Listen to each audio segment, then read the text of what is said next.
我嗰陣時就發現喺黑龍江啊，有一位叫做劉善人，劉有新善人，佢係啲人去揾佢醫病嘅時候，咁佢係點樣做嘅咧？就係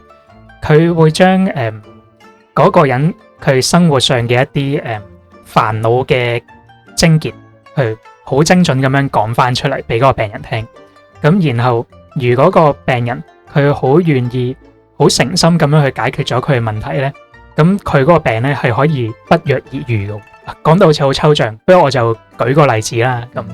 咁佢咧就曾經有一個例子咧，有一個女士，咁佢個肚咧就脹起咗一個硬塊喺度，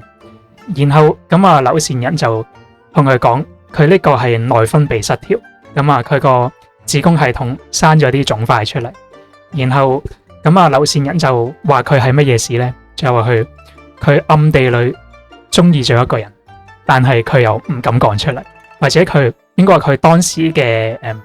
狀態，或者佢當時嘅身份環境，令到佢想講都唔可以講，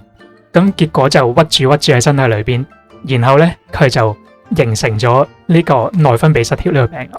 咁然之後呢個病人就哇，劉善人你真係好準啊！點解我從來都冇同人講過呢件事，但係你就知道咗，咁件事就係咁樣。然之後就同佢解釋翻，原來佢係呢方面佢冇將呢一個心結放低佢，然後佢就出咗呢個病啦。咁啊。